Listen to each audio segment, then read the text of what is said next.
Episode 61. This is Rod Boomer Guitar Sessions. Today is a grab bag day. When I say grab bag day, I'm going to answer just questions that come up while we're learning what we learn. Okay, so the last episode we talked about the modes and the major scales, and it occurred to me some of the terminology that I'm using, not everyone might be familiar with, and today we're just going to talk about 5 things that music theory related stuff that matter, that hopefully will bring more clarity of what I was talking about in the modal section, in the modes of the major scale and everything. Okay, so if we want to learn songs, learning to play in key is important. In order to do that, you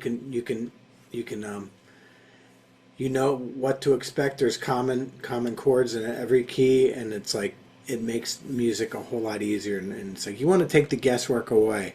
Anytime you have to guess, there's a chance that you could be really wrong really quick, and it could be harsh. So there's no reason to do that if you have the information with you. So first things first, I'm just going to take real basic, the most basic of things on a guitar. When we say half steps versus whole steps, when I say a half step versus a whole step, half steps are all the side-by-side notes are a half step apart. They're adjacent notes. So G to G sharp is a half step. G sharp to A is a half step. A to A flat's a half step. E to F is a half step. B to C is a half step. Whole steps, as you might have guessed, is the 2 fret distance. So from F to G to A, B, all those are at the whole step. So all of the scales that we learn, they're combinations of half steps and whole steps. That's all that means. Every one of the modes has a formula of half steps or whole steps that makes that scale what it is. So half steps and whole steps. Number 2, why do I keep coming back to the major scale? The major scale is like the base color for everything.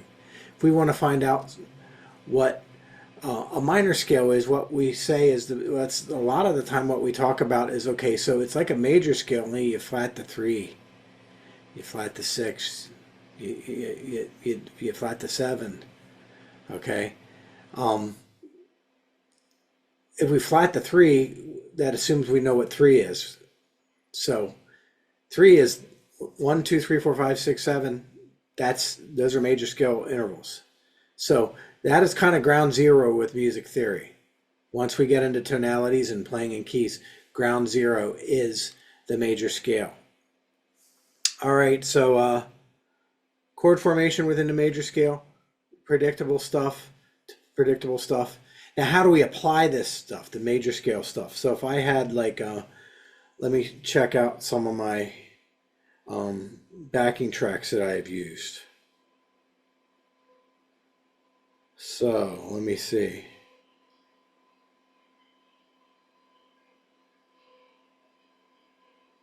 Okay, so here is a backing track that I used last time. Now, I talk a lot about key centers and tonalities. I'm going to try to answer both of those. When I say a key center, it is the note that rings through as being the most important note within a piece of music, that everything seems to come back, gravitate towards that note. The easiest way I know to learn how to detect that is through ear training. It doesn't necessarily have to be like college ear training, but solfege doesn't hurt. I think when I really got it, that's what helped me, is having an ear training teacher. I had 4 semesters of really rigorous ear training at Berkeley. And then after that, I had the ability. I don't remember if I had the ability or not before to figure out what the sound was. But you can also do it. Most people don't have that. Most people don't have that option. So I know lots of people who know how to play in key that never went to college. So it's an ear training thing. Okay. So that's all I can say. But it's like if we listen to something like this, let me go. And I'm going to hear the note that I hear ringing through the whole thing. I'm going to sing it. Here we go.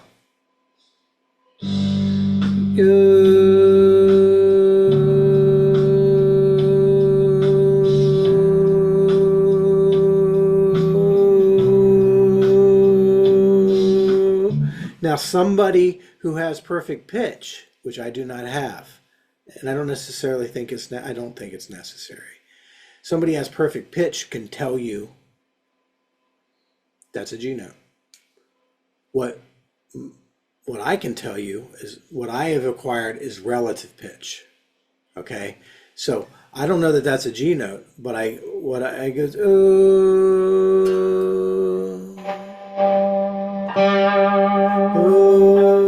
and I would look around until I find the note that and then the second part of this is when I'm listening to this, I already know what tonality it is. Many years ago, a guitar player by the name of Joe Pass said, I think of music theory as being really, really simple. Okay, it's really simple.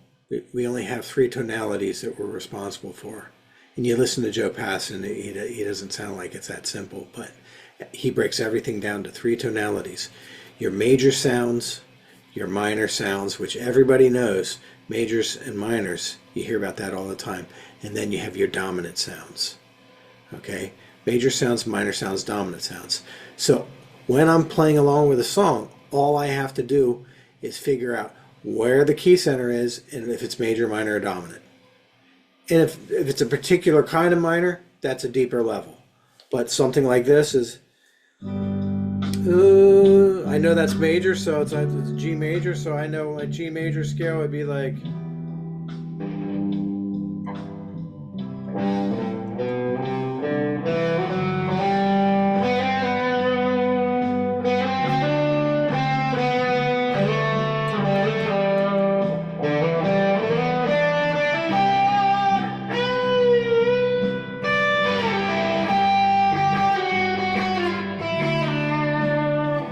now, all that other business that I'm doing, that's another lesson.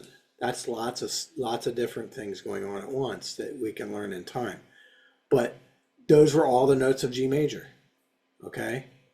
So, key center, single most note, and then the tonality. Is it major? Is it minor? Is it dominant? And it's like how do we know? G major chord. Okay? Now sometimes curveballs happen. Like it could be a dominant progression. It could start on 1 and go to a flat 7, which when I say flat 7, here's your G, that's your 1. Flat 7 that would be an F chord. That's a common progression. But anyway, so key centers and tonalities, major, minor, and dominant. Put that in your brain. Stew it around. And every song you learn, figure out whether it's major, minor, and dominant. And then determine when it leaves key. That often happens, and that's another lesson for another time. Next thing is major to relative minor. Every major scale has a relative minor. What does that mean? That means that the natural minor scale and the major scale, if I play a G major scale, but I start it on the 6th note of the major scale. So he's like 1.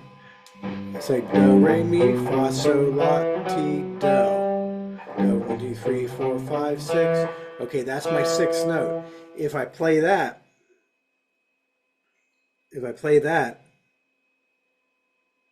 what that is going to be, and I start all the same notes as. Now, for the improvising guitar player, if you want to be an improviser, if you want to play lead guitar, if you want to shred, you want to do that, you got to know some minor scales too. Major scale is not the only scale, and then a lot of styles, it's not even a scale they use a whole lot of. Like heavy metal guys, a lot of them don't know how to play a major scale because they never use it. They only play metal. So, with that said, I start on that 6th degree, that 6th note, and then then that's my E natural minor scale. Now, aside from every major scale has a relative minor, so key of G major has 1 sharp, so does the key of E minor. So I could just go E, F sharp, G, A, B, C, D, E. And that's all the information I would need to know in order to play in E. Okay? If it's a normal E natural minor progression. Now there's other kinds of minor, but that's a start. Okay? So that would sound something like, let's get this going. So E natural minor, and I find all those patterns all over the fingerboard, and I have ways of addressing playing in a minor key. So, ooh, that's your tonal center, and it sounds dark and depressing. That's the minor tonality. So.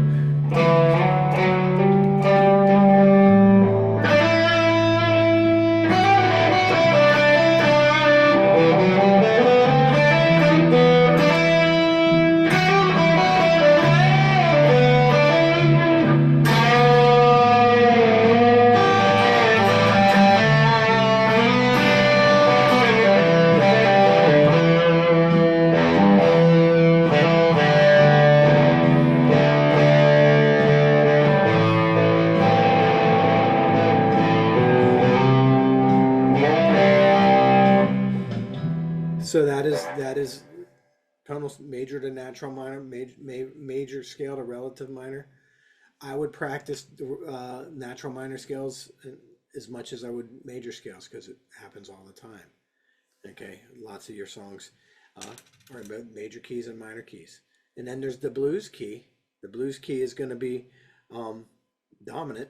So if I had something that was dominant, that was kind of the in between major and minor. You have a major third somewhere, but a flat seven somewhere else, and it is the bluesy stuff. So if I have something like this is the dominant progression I talked about before. I'll sing the key center.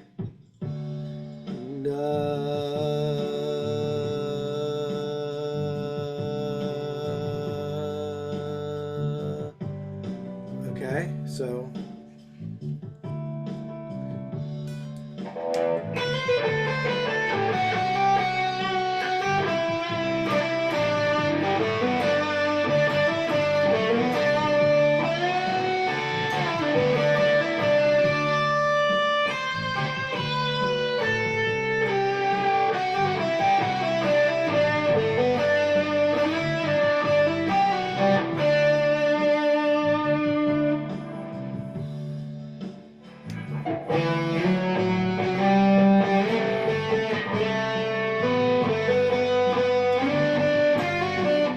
in dominant keys, that little blue note sounds really good.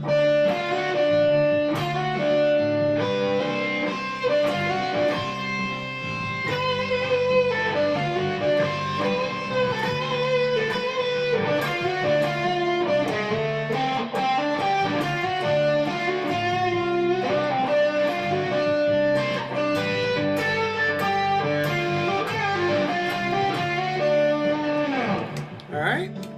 So there you are, 3 tonalities, key centers, major scales, relative minor scales. As always, if you have any questions, go in the comments and say, hey, answer me this, Rod, Boomer Guitar Guy. Put it in there. This is Rod, Boomer Guitar Sessions. Keep on keeping on. Enjoy the process. It's discovery. It's all kinds of cool stuff. Every day, maybe you get better and better every day and discover new things every day. Keeps you young. Alrighty. See you later. Bye. Hi, this is Rod from Boomer Guitar Sessions. I personally wanted to thank you for being part of our community. If you like what we're doing here and you want to see more of it, please hit the like, subscribe, and share. And this helps me spread my musical messages to all over the world. Thank you. I appreciate you. And always remember,